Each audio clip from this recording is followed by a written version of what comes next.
So your new book, Young Forever, it's out now and promises, I know, I love it. And by the way, I mean, I'm not just saying that. I'm a 51-year-old lady, Mark. I mean, I need all the help I can get. So, but it talks about the secrets of living your longest, healthiest life. Get me inside of the big idea, if you will, inside of the book. Well, the big idea is that we've come to accept the problems that occur with aging as normal.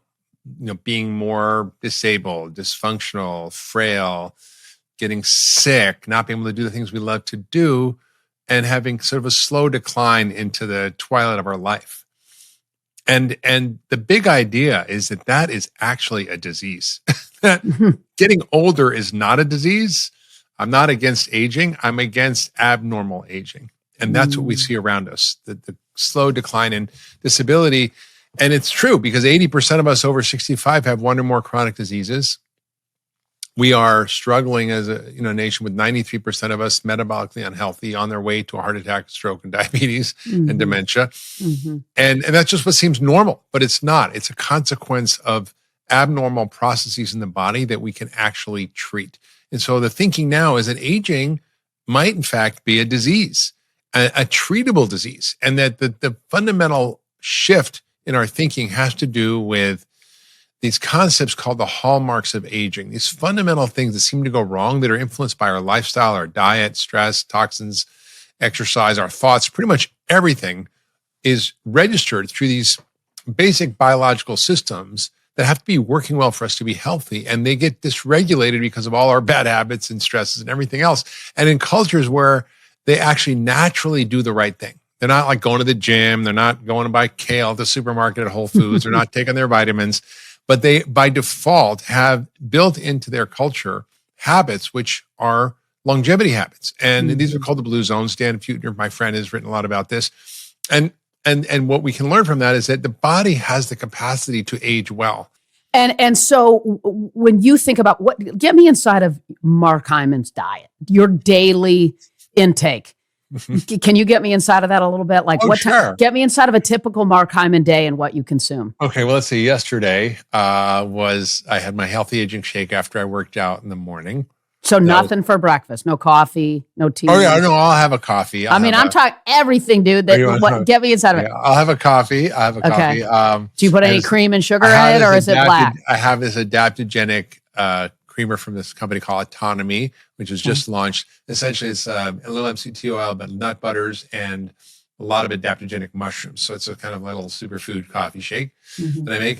Then I'll have a workout. I'll have my healthy aging shake. I'll usually do like a hot and cold treatment with my steam shower and a cold bath. And then for lunch, I'll usually have like I call a fat salad. So I'll have I like my favorites like arugula. I throw in avocado, some cherry tomatoes, pumpkin seeds, and olive oil. So I've got like olive oil, avocados, and pumpkin seeds for fat. And then I add in a can. I usually have something like sardines or mackerel or salmon to get omega-3s and a little protein. For dinner last night, I had a Japanese purple sweet potato. I had a maitake mushroom roasted. Maitake mushroom soup. Mushrooms are incredibly healthy for your body. They have a lot of polysaccharides, which are anti-cancer, immune regulating, particularly maitake.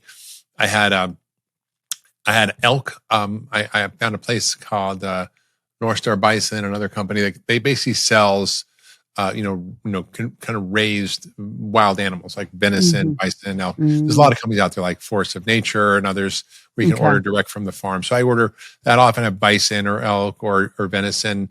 Sometimes they'll have like fish. There's a company called Seatopia.fish where you can get regeneratively raised, farm-raised fish, which is really hard to find clean fish without toxins. Sure. And it tastes so different and so good, actually, because you can tell the difference. Yeah. So I'll have that. And then, I might have a square of dark chocolate or something after I want something sweet. What about snacks? I don't really snack. I think snacking is an American invention. I think it's a bad idea. I don't think we need it. Okay. It's the worst. It's the worst. What are you gonna? Listen, I'm hungry if it's like before dinner and there's gonna be a couple hours, I might have a handful of nuts or something. But if you eat right and you regulate your blood sugar and your insulin levels, you will not be hungry And hunger occurs because of swings in blood sugar, and swings in blood sugar occur because of eating starch and sugar. What when you talk to me about alcohol, caffeine, right? I mean, we live in this world, right, where people wake up and they get going, they have and then the alcohol consumption, of course, really. I mean, the alcohol business was a hell of a business to be in during COVID, right? Like, let's just be honest. So it's sad, right? But get me inside of that a little bit. Yeah, well, here's the deal.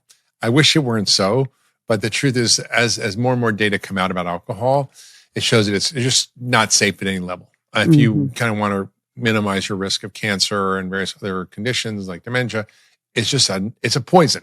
And that doesn't mean you can't use it, just like sugar is a poison. It's the dose, right? So if you have a shot of tequila, once every week or two, probably not a problem. If you're having 2 glasses of wine or a glass of wine a day, that's a problem.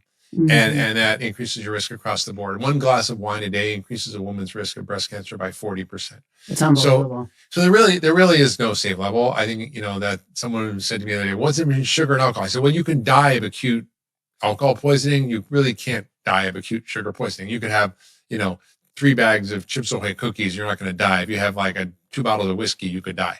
So, so I think that's the difference. But it takes a little longer. But sugar is the number 1 cause of fatty liver disease, not alcohol anymore.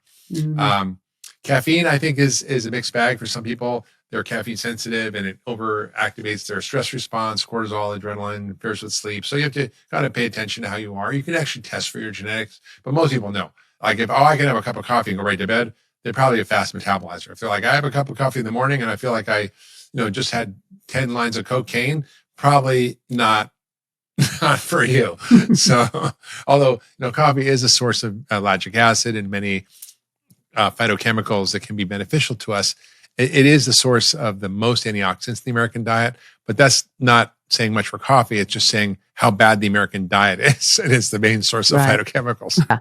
So many people, I think, Mark, right now are feeling, burned out in their environment. And we hear that a lot. I hear that a lot. What are the most important things for someone to do to address the root causes of burnout?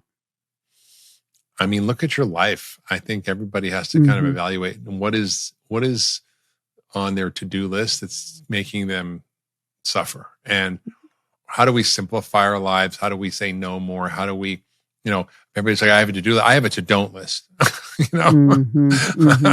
and I try to sort of not overschedule my life. I try to make sure I have time in the morning to do the things that I need to do to take care of myself. I make sure I really restructure my life. So I was guilty as charged, not victim, was a perpetrator of like a crazy lifestyle. And I had to reset my health system because I wasn't working, and I was trying to like go out there and save the world and change healthcare and, change the food system and change policy and write books every year. It was a lot.